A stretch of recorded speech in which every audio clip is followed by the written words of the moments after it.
Halo teman-teman, assalamualaikum warahmatullahi wabarakatuh. Waalaikumsalam warahmatullahi wabarakatuh. Izin yang punya ruangan. Aku mau ngevlog.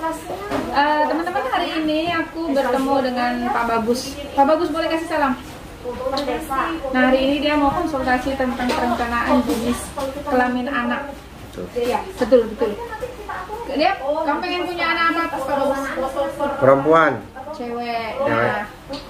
Nah, anakmu berapa? Dua-duanya cowok, yang ketiga ini dia ingin anak perempuan gitu. Nah, biasanya aku karena dia orang kesehatan ya guys ya, jadi aku nanya dulu yang dia ketahuin gitu. Bisa jadi malah nanti khawatirnya aku jelaskan ternyata dia sudah tahu gitu. Apa Gus? Yang sudah tahu? Sudah tahu, kemarin sudah baca, terus dilihat video dari Dokter Boyko, terus tentang basah dan asam sama basah. Asam basah vagina. Ya. Sama pola makan suami sama istri, sama apa ya terakhir itu tadi pola makan, sama basah, sama itu aja deh kayaknya. Jadi saya ingat. Ini yang pola makan ini aku yang sering diprotes ya sama orang, karena ternyata di pola makan itu ada perbedaan pendapat gitu. Kalau yang asam basah rata-rata mungkin sama rata-rata ya, karena asam basah itu kalau yang asam basah sepengetahuanmu apa? Sebelum masa subur terus sama itu aja sih, sebelum masa subur cewek, terus sesudah masa subur itu pas masa subur laki-laki. Terus apa hubungannya sama asam basah? Kekuatan spermanya laki-laki lebih kuat tapi singkat hidupnya, terus perempuan lambat tapi lama hidupnya, bertahan. Dan bertahan dengan asam vagina itu ada? Ya. Ada hubungannya enggak? Kemarin sih diskusi sama istri seperti itu, tapi saya enggak pernah paham masalah masa subur. Oh gitu. Jadi masa subur. Jadi kalau sebelum terjadinya ovulasi, si perempuan ini tidak mudah terangsang. Kalau perempuan terangsang itu kan basah, ya kan? Basah. Nah, ya. Kalau perempuan terangsang itu kan basah. Jadi basahnya itu merubah dari sifat asam menjadi basah. Nah, sementara kalau yang gen perempuan itu lebih bertahan dengan lebih bertahan dengan asam vagina.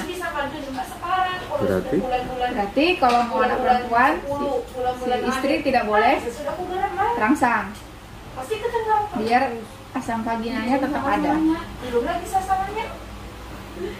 Ntar ini lagi bayangin.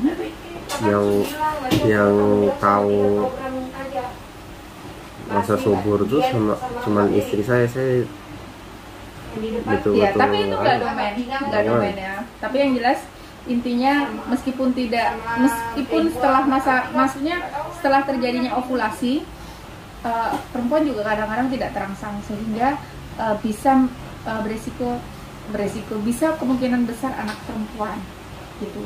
Intinya sih sebenarnya di asam vagina itu. Jadi tidak si istri tidak boleh terangsang karena akan merubah asam vagina menjadi basah, sehingga karena kalau dia basah yang lolos gen laki karena dia cepat kan, gerakannya cepat. Kalau si perempuannya asam vaginanya terjaga, itu yang lolos adalah gen perempuan, si gen laki-lakinya lemah. Terus kalau pakai asam cuka, itu tes kesuburan itu? Ya, jadi masa ovulasi itu kan masa subur itu 5 hari kurang lebih. Ya. Di tengahnya ini disebut dengan ovulasi, pecahnya sel telur. Gitu. Nah, tapi sperma itu bisa hidup 3 hari di dalam rahim. Jadi kalau dia belum terjadi ovulasi, dia 2 hari sebelum berhubungan, maka akan bertemu dengan sel telur, terjadi pembuahan. Nah, si ovum ini juga akan hidup selama 3 hari setelah dia pecah, setelah dia matang. Jadi kalau berhubungan di hari terakhir ini kelima, maka bisa ketemu. Berarti lebih dominan laki-laki berarti nanti anaknya gitu. Ya, kalau setelah pecah. terjadinya pecah.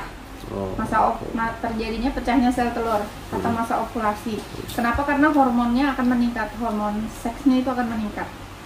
Berarti yang tahu. Jadi si perempuan akan mudah terangsang sehingga menimbulkan asam vaginanya berubah menjadi basah. Berarti yang tahu masa-masa itu, waktu-waktu itu si istri berarti? Iya, enggak juga.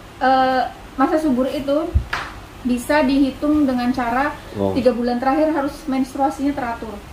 Teratur sih istri saya. Nah itu, nanti download aplikasi Get Baby.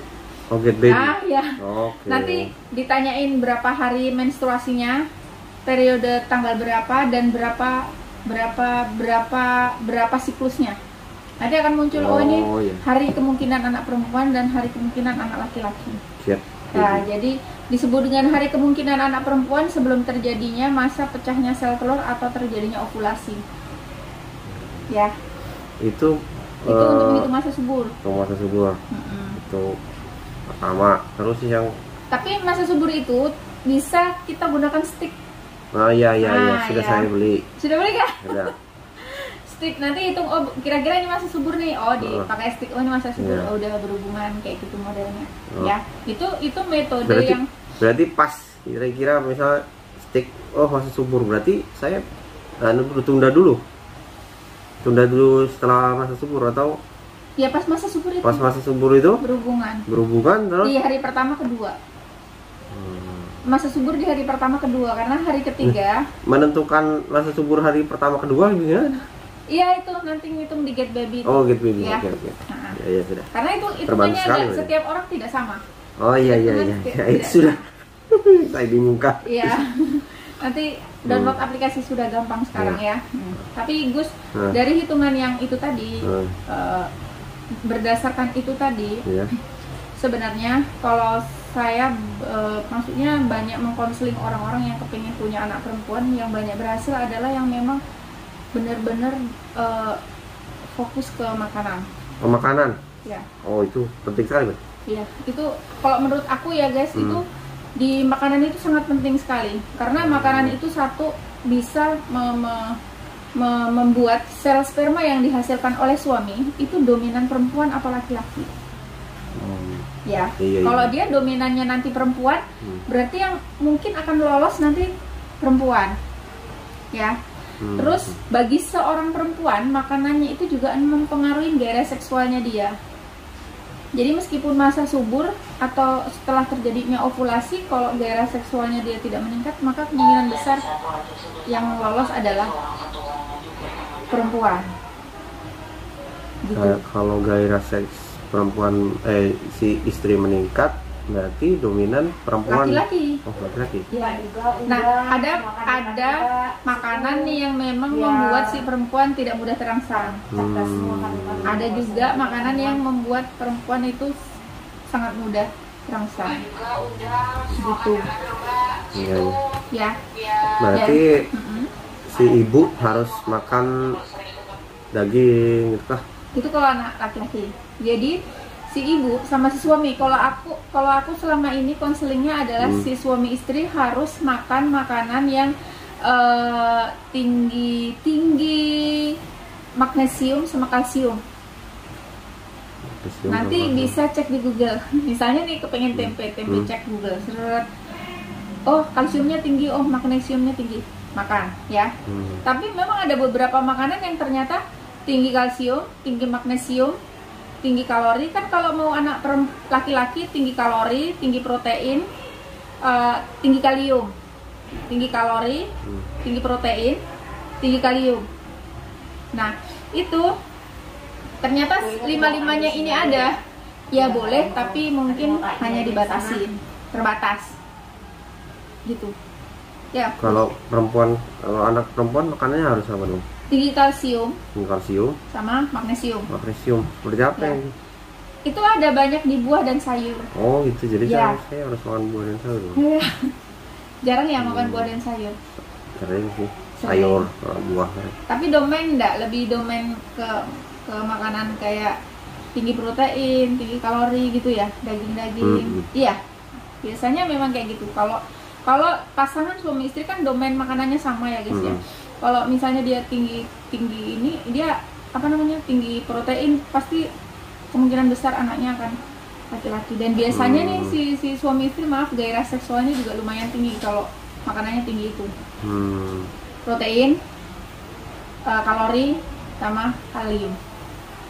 Ya. Apa Gus? Buah dan sayur. Makanan yang lain tetap dimakan ya guys. Hanya saja mungkin akan ditingkatkan makanan seperti itu yang tinggi protein, kalori sama kalium itu agak dibatasin. Nah, idealnya 3 bulan Gus. 3 bulan dari proses ini? Ya. Oh berarti mulai dari sekarang dong. Jadi 3 bulan idealnya mengkonsumsi makanan itu suami istri. Suami istri harus makan buah dan sayur ya, terus. Harus memperbanyak makan buah dan sayur, ya. Terus ada juga yang membuat gen laki-laki itu nanti sperma laki-laki itu menghasilkan banyak gen perempuan. Itu dengan cara sering berhubungan. Jadi sebenarnya saya banyak menyarankan ke ibu-ibu yang mau pengen anak perempuan dan suaminya stay di rumah, udah nggak usah ngitung masa subur. Setelah menstruasi, ibu berhubungan setiap 2 hari sekali. Itu kan insya Allah terjadi kehamilannya sebelum terjadinya ovulasi, itu sel sudah lolos. Oh gitu. Sel sperma perempuan itu kemungkinan besar akan lolos. Nah, kenapa sih kok sering berhubungan? Karena dengan sering berhubungan kan pembentukan sel laki-laki, gen laki-laki itu butuh proses yang lama dibandingkan pembentukan gen perempuan. Iya, di pelajaran seperti itu ya. Nah, jadi kalau dengan sering berhubungan, berarti yang akan banyak terbentuk adalah gen perempuan. Oh gitu. Ya, jadi menurut saya sih sebenarnya kalau mau anak perempuan dan suaminya stay di rumah, nggak usah ngitung masa subur. Tapi setelah menstruasi berhubungan aja tiap 2 hari sekali. Jadi kemungkinan besar yang akan dihasilkan gennya adalah gen perempuan. Begitu. Menjaga tingkat keasaman di dalam tubuh itu makanan juga penting ya. Tapi ada beberapa yang bisa bagus lagi, bisa menunjang itu seperti mandi air hangat sebelum berhubungan, baik suami maupun istri, untuk meningkatkan keasaman di dalam tubuh sehingga mendomainkan si gen laki-laki itu, gen perempuan itu lebih bertahan. Berarti sering-sering sudah mulai sekarang makan sayur sama buah ya? Iya. Sayur dan buah. Tapi ada beberapa buah yang harus dihindarin karena dia sangat tinggi kalium. Oh, pisang kali? Pisang, ya benar. Apalagi yang tinggi kalium, kismis, Oh, kurma, ya kan? Almond. Kalau di sini kan sering banyak ya, lebih enak cari itu apel. Apel itu banyak mengandung apa? Belum tahu saya. Ada cek juga. Iya. Mungkin buah apa yang direkomendasikan? Jeruk. Pasti bisa dicari. Ya, yang pokoknya dia nantilah cek di Google karena memang nggak sama ya. Alpukat itu juga 50-50 karena dia ternyata proteinnya juga tinggi, kaliumnya juga tinggi, tapi di sisi lain dia juga magnesium sama kaliumnya tinggi. Kalsiumnya tinggi gitu. Magnesium sama kalsiumnya tinggi. Pokoknya nanti ketika mau konsumsi makanan, cek aja di Google tinggi kalsium sama magnesium. Ya. Yang tinggi protein, terus kalori sama catat dulu. dicatat kata dia. Nanti gue ya. Tinggi protein, kalori sama tinggi apa tadi Gus? Kalium. Itu dibatasin. Hindarin makanan yang asin-asin. Wah. Magnesium sama kalium ya tadi ya? Iya, magnesium sama kalsium. Ya. Hindari makanan yang asin-asin.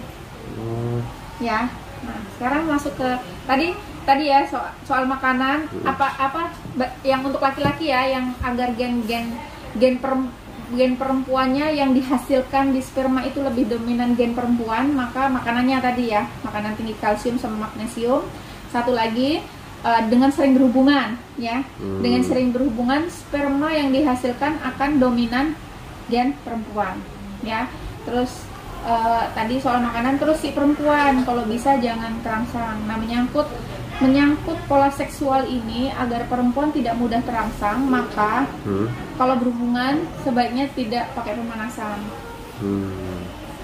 Jangan lama-lama, berhubungan singkat, penetrasi dangkal. Singkat, tulis dulu.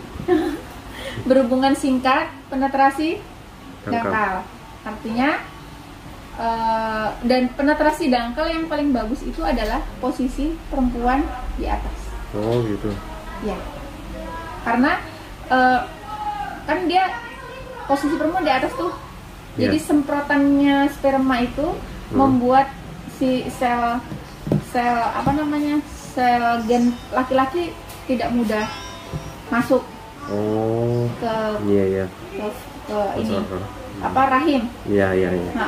Nah, kalau yang ini kan aman aja karena dia lambat kan memang sifatnya gen perempuan gitu. Jadi berhubungannya si perempuan di atas, berhubungan singkat, penetrasi dangkal.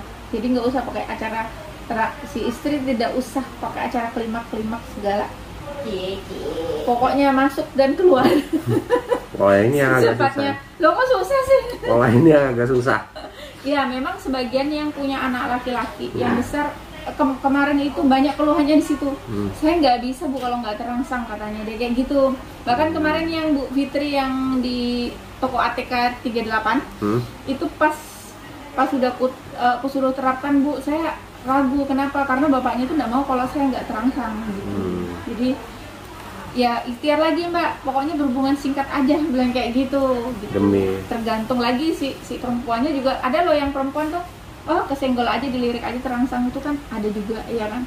Jadi meskipun berhubungan singkat tetap terangsang. Tapi Gus kalau bagus bener-bener menerapkan domain makanan itu tadi, itu insya Allah banyak yang berhasil. Sudah terbukti. Ya.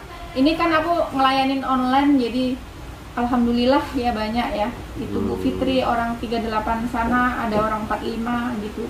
Nah, ada beberapa yang gagal, ternyata saya tanyain memang dia tidak bisa merubah pola makannya. Dia kesukaannya yang asin-asin, kesukaannya yang protein tinggi. Berarti makanan penting banget. Itu yang paling domain, makanan. Terus kemarin aku juga ada wawancara ibu-ibu. Kok dia bisa punya anak perempuan sih? Ternyata dia ingat-ingat, ternyata dia banyak makan buah dan sayur. Tapi sebenarnya ketika dia berhubungan dia terangsang. Aku malah banyak terangsang Bu ketika berhubungan di akhir-akhir itu. Ya, berarti kemungkinan besar sperma yang dihasilkan suami itu adalah ini, meskipun si ibunya terangsang. Hasil dari buah dan sayur. Tinggi kalsium dan magnesium. Bagus, mudah-mudahan ini berhasil ya. Nanti kan kalau 5 bulan, 6 bulan itu sudah bisa di USG ya. Di beberapa pasien yang online, layanan online sama saya, itu ini sudah ngabarin yang 6 bulan Bu, saya sudah USG dan anaknya perempuan gitu. Mudah-mudahan nanti berhasil ya Gus ya. Ya. Sukses terus, doakan saya. Ya. Dan semoga buat bisa mencapai. Pejuang perencanaan kehamilan anak perempuan, semoga ikhtiarnya dikabulkan oleh Allah. Terima kasih Gus hari ini untuk sharingnya, berbagi pengalaman dengan rekan-rekan yang mungkin ingin anak perempuan juga. Siap. Dadah, assalamualaikum.